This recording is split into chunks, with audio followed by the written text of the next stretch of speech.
নমস্কার বন্ধুরা, আজকে আমি জল নিয়ে কথা বলবো। জল বলতে আমাদের শরীরে জল কতটা ইম্পর্টেন্ট সেটা নিয়ে আলোচনা করব। আমরা সবাই জানি আমাদের শরীরে জল অনেক ইম্পর্টেন্ট। আমাদের শরীর 70% জল দিয়ে তৈরি। তাহলে আমরা সেটা দেখে বুঝতেই পারি কি আমাদের জলের কতটা গুরুত্ব আমাদের শরীরে। আমরা যদি এই গরমে ঠিকমতো জল না খাই তাহলে আমাদের অনেক সমস্যায় পড়তে হবে। যেগুলো সিম্পল বেসিক সমস্যা হচ্ছে, যেমন সময়ে সময়ে মুড সুইং হবে, লেজিনেস, বিছানায় পড়ে থাকবে, কোনো কাজ করার ইচ্ছা করবে না, কখনো কখনো বা কারো কারো মাথা ব্যথাও করতে পারে। আরও বিভিন্ন রকম সমস্যা আছে, বুঝলে? তাই জন্য জল খেতেই হবে।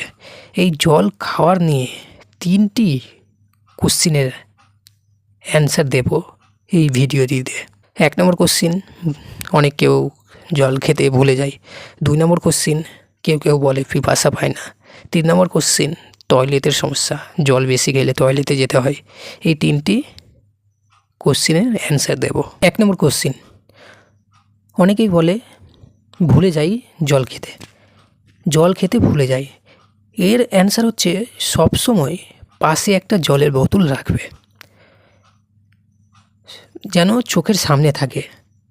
আর যদি পারো তো 90 মিনিট পর পর অ্যালার্ম লাগাতে পারো।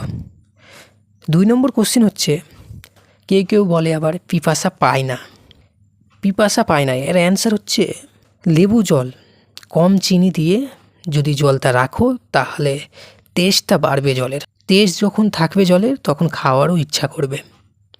তাই লেবু জল এবং হালকা চিনি দিয়ে জল খাবে। 3 নম্বর কোশ্চিন হচ্ছে, বেশি জল খেলে টয়লেটে যেতে হয়। এটার অ্যান্সার হচ্ছে, সিম্পল ব্যাপার হচ্ছে, বেশি জল খেলে তো টয়লেটে যেতেই হবে। তবুও আমি অ্যান্সার দিয়ে দিচ্ছি, জলের বোতলে লেবু এবং নুন দিয়ে রাখবে। লেবুর কয়েকটা ফাঁক কেটে রেখে দেবে আর হালকা নুন দিয়ে দিবে, মানে লবণ। তাহলে কি হবে, টয়লেটটা কম লাগবে।